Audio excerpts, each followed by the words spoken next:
Welcome back to the deep dive. Um, we have a really fascinating and honestly a slightly confusing stack of notes on the table today. I gotta admit, when I first opened the file, I thought there might have been a mistake in the upload. Yeah, it does look like a filing error at first glance, doesn't it? It really does, because on one side we have all these sources on modern boarding school life, articles on study habits, dorm dynamics, the psychology of prep time. Right. And then, clipped right to the front of all that is a massive biography of Marie Curie. It is a bit of a leap on paper. I mean, usually when we talk about student well-being, we're referencing modern psychologists or maybe some productivity guru from Silicon Valley. Exactly. We don't usually pivot to a two-time Nobel Prize-winning physicist from the turn of the 20th century who spent her time boiling down radioactive isotopes. Right. I was thinking, are we expecting students to start handling hazardous materials in the dorms? Let's hope not. But the mission of this deep dive, according to the source material, is to prove that Curie's life is actually the perfect blueprint for surviving a Tuesday night in a boarding house. It's a bold claim, but when you actually dig into the documents, it completely holds up. We aren't here to talk about the periodic table. We're looking at this specific text titled What a Boarder Can Learn from Marie Curie. Yeah. And it argues that the specific emotional and mental toolkit she used to discover radium is the exact same toolkit a student needs to get through their A-levels or IB without burning out. That is a massive hook, because the source material starts with a premise that I think every student, and honestly every adult, can really relate to. Yeah. It talks about this idea of the illusion of ease. Right, the idea that learning is supposed to be this montage of breakthroughs. You see it in movies all the time. The scientist scribbles on a chalkboard, the music swells, and boom, the equation is solved. It looks linear. It looks exciting. But the reality, as the text explicitly points out, is that in boarding life, there are moments when learning feels easy, and there are moments when it absolutely doesn't. Yeah. And it lists the symptoms of that doesn't phase. Feeling tired, feeling distracted, and I think the most painful one, feeling like your results just aren't matching your effort. Oh, that is the killer. You study for 4 hours, you take the practice test, and the grade hasn't moved an inch. So frustrating. That is the exact moment where most people check out. And the core thesis of these documents is that that specific moment is where Marie Curie lived for most of her career. So the goal today is to unpack this Curie model. How do we apply the mindset of a genius physicist to the reality of a distracted, tired student sitting in a common room? And the answer isn't be a genius. The answer, according to the notes, is quiet perseverance. Let's start right there. Segment 1 in our notes is titled Quiet Perseverance versus the Need to be Loud. This really stood out to me because schools in general, they can be really loud places. Physically loud, sure. But the source is talking about loud in a performative sense. The performance of intelligence, as the text calls it. Exactly. It's a very modern pressure, though I suspect it's always been there. You're in a classroom or the prep room, and there is this unspoken social currency attached to looking smart. Answering the fastest. Right. Yeah. Being the most vocal in the debate.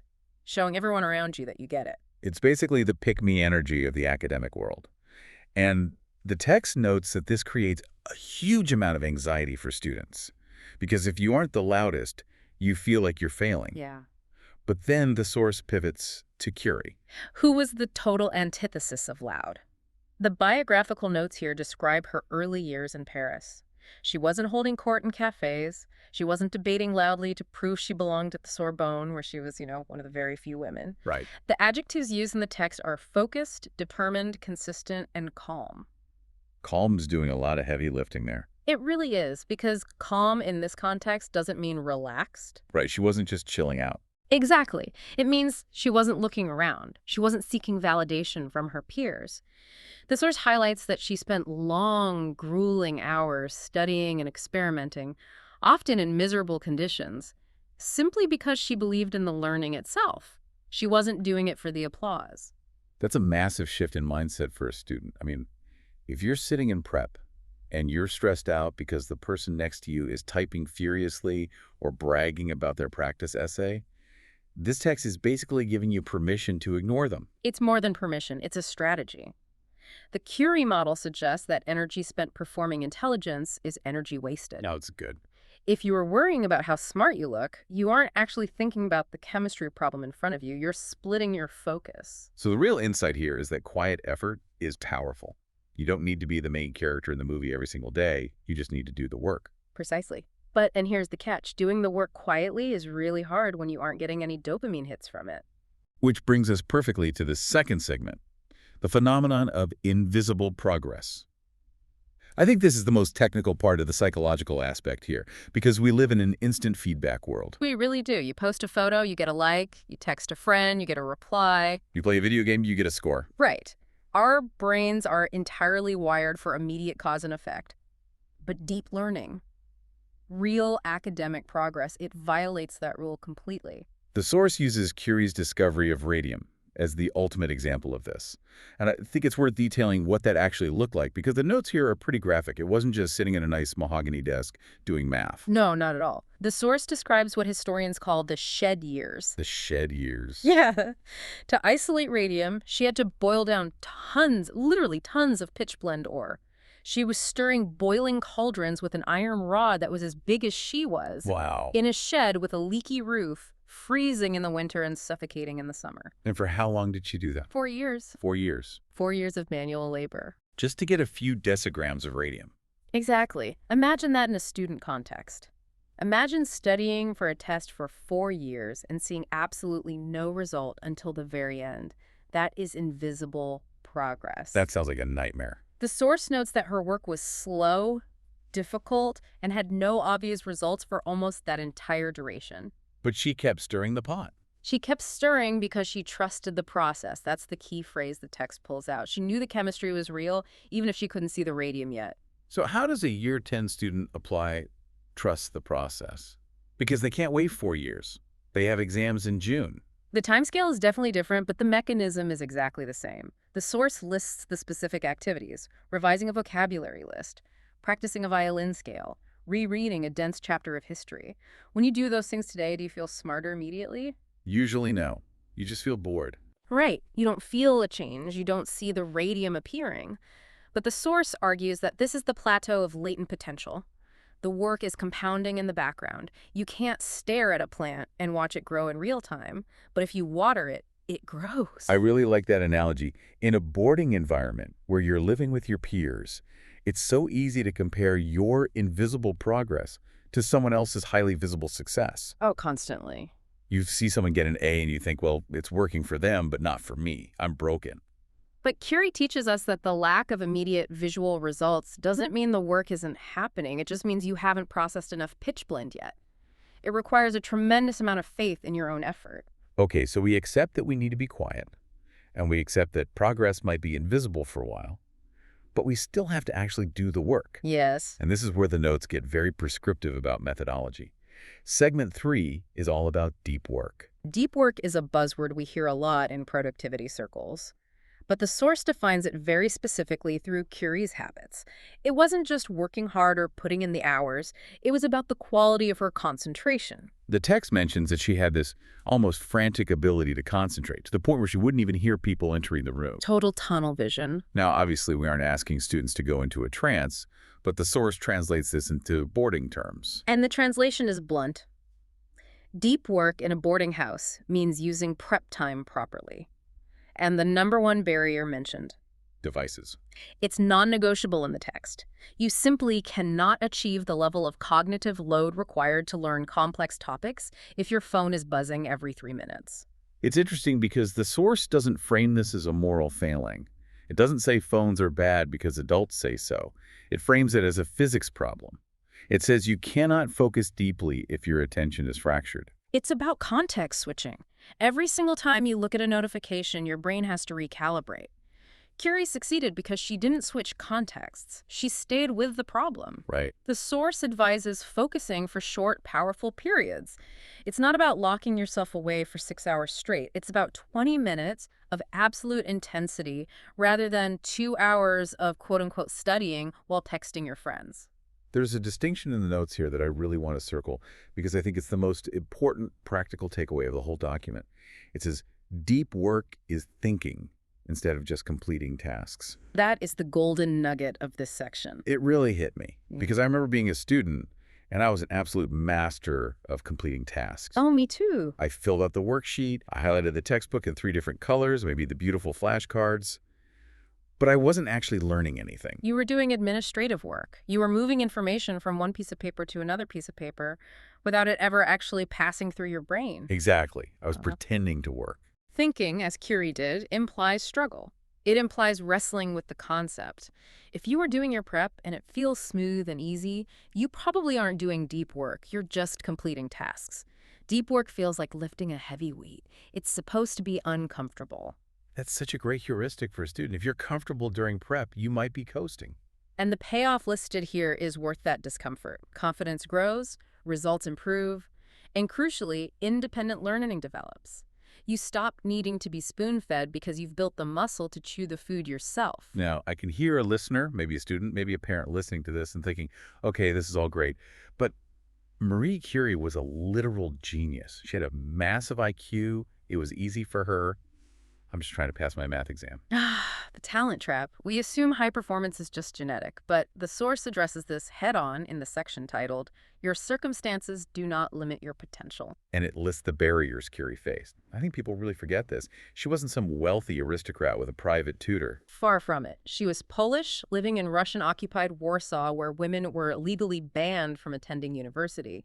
She had to attend a secret underground flying university just to learn. That's incredible. And when she finally got to Paris, she was so poor she actually fainted from hunger because she was saving all her money on coal and food just to pay for tuition. So objectively, her circumstances made learning harder for her than for almost anyone else in her field. Yes.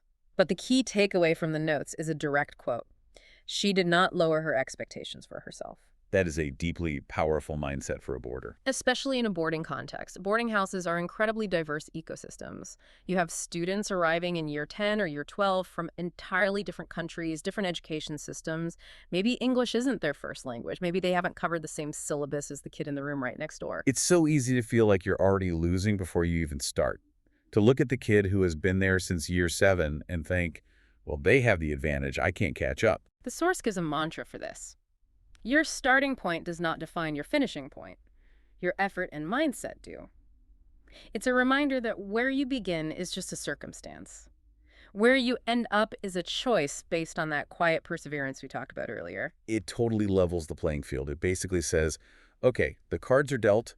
You might have a worse hand than the guy next to you. Now, how are you going to play it? And playing a bad hand well, or honestly even playing a good hand well, requires resilience. Which leads us to the next major point in the outline. Redefining what resilience actually looks like. I feel like resilience is another one of those buzzwords that gets plastered on school walls until it loses all meaning. It really does. We usually think resilience means toughness. Or we look at the straight-A student and think, wow, they are so resilient. But the text debunks that myth immediately. It states, resilient students are not those who find everything easy. Which is counterintuitive. We tend to associate success with ease. But if it's easy, you don't need resilience. You only need resilience when it's hard. The source reminds us that every single boarder, even the one who looks like they're absolutely cruising, will hit a wall, a subject they hate, a bad grade, a breakup, a serious bout of homesickness. So if resilience isn't just not failing, what is it?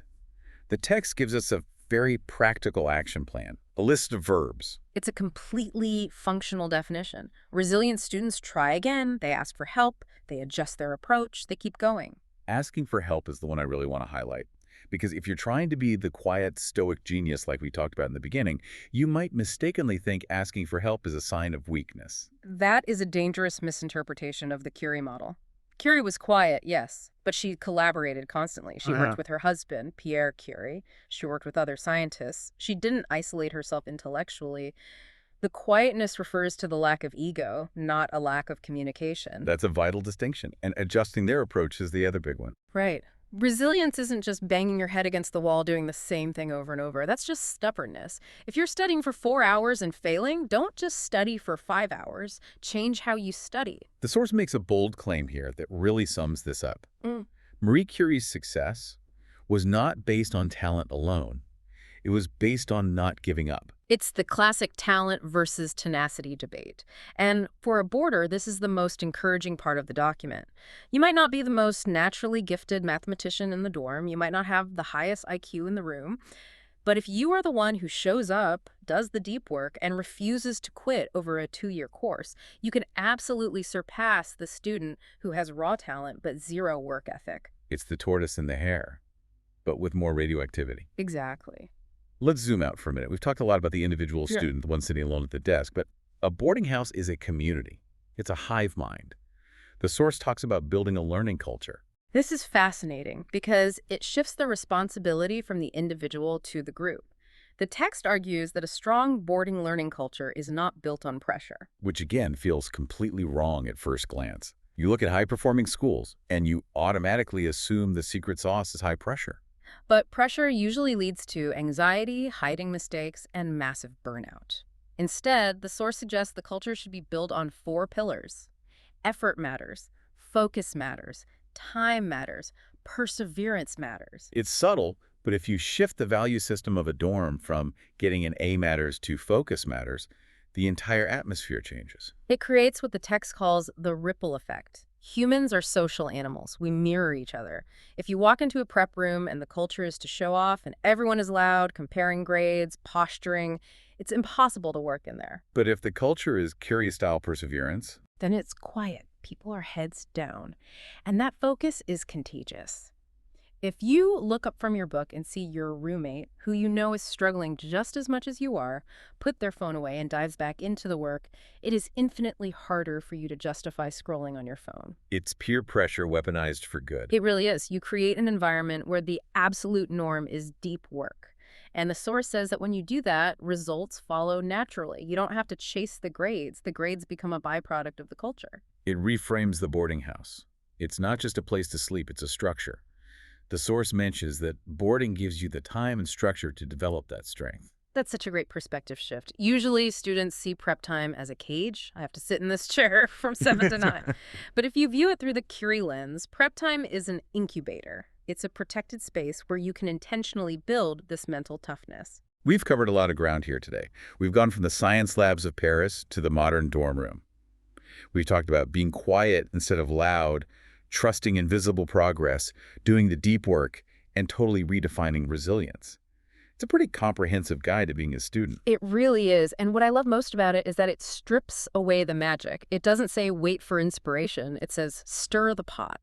Let's wrap this up with a final thought for boarders that the source provides. It really brings it all home. It does. It reiterates that you don't need to be the fastest learner. You don't need to get everything right immediately. Which is such a relief to hear. You just need to stay focused, stay patient, and keep working.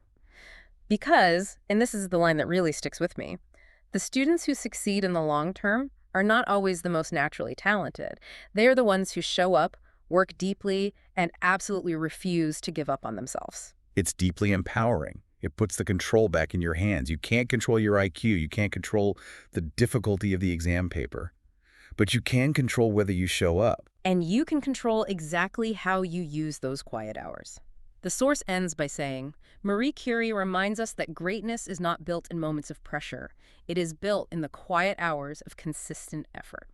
So to you, our listener, the next time you're sitting at your desk, struggling with a really difficult concept, feeling like absolutely nothing is going in, remember Marie Curie. Remember the shed. Remember that the struggle is not a sign of failure. It is simply the sensation of the work happening. And remember that silence and focus are your most powerful tools. I want to leave you with one final thought to mull over. We talk so much about results, the grade on the paper, the university acceptance letter. But if progress is truly invisible, as the source says, do you have the courage to trust that it's happening, even when you have absolutely no proof? Can you sit in that chair, do the work, and believe in a result you can't see yet? That is what Curie did. And that, I think, is the hardest and most important lesson of all. Thanks for diving in with us. Keep working.